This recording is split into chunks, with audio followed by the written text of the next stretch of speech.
ભુજના કંઢેરાઈ ગામમાં એક બોરવેલમાં દીકરી ખાબકતા દોડધામ મચી ગઈ હતી।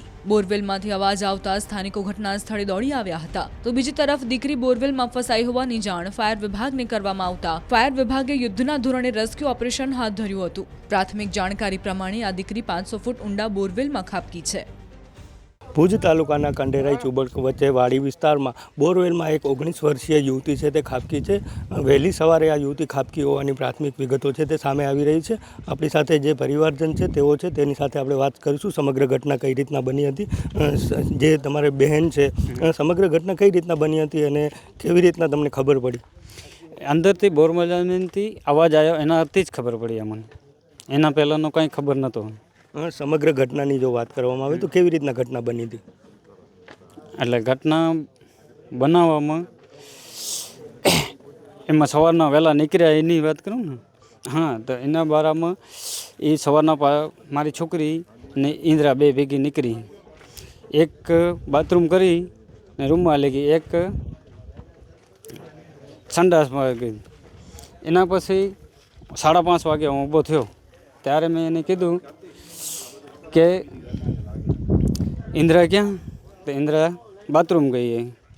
પછી બધાને ઊભા કર્યા ને કમાડનું ખોલ્યું ત્યારે બોરમાંથી અવાજ આવ્યો કે મને બચાવો બચાવો।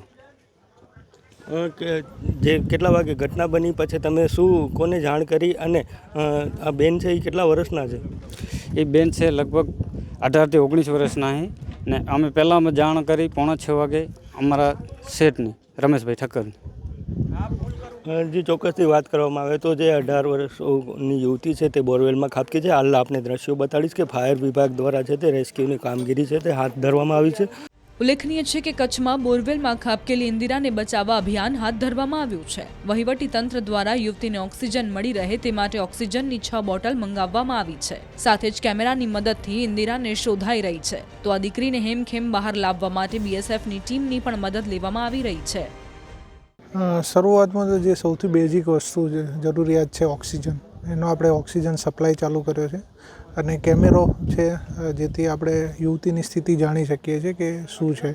તો અત્યારે એ છે અને હવે એને રેસ્ક્યુ કરવાનું આપણે પ્રયત્ન કરી રહ્યા છીએ। અંદાજિત 500 ફૂટના ઊંડાઈમાં યુવતી લોકેટ કરી શક્યા છીએ આપણે। બીએસએફની ટીમ છે એ 1 કલાકમાં પહોંચી જશે રેસ્ક્યુમાં મદદ માટે અને એના સિવાય એનડીઆરએફની ટીમ પણ રવાના થઈ ચૂકી છે ગાંધીનગરથી। સતત પુષ્કળ માત્રામાં ઓક્સિજન અંદર આપવામાં આવી રહ્યું છે। સાથે સાથે જે અમારો ઇમરજન્સી રેસ્ક્યુ સેન્ટર છે એની ટીમ, ભુજ નગરપાલિકાની ફાયર ટીમ, બીએસએફની રેસ્ક્યુ ટીમ ઓક્સિજન અને ઇક્વિપમેન્ટ સાથે અહીંયા હાજર છે।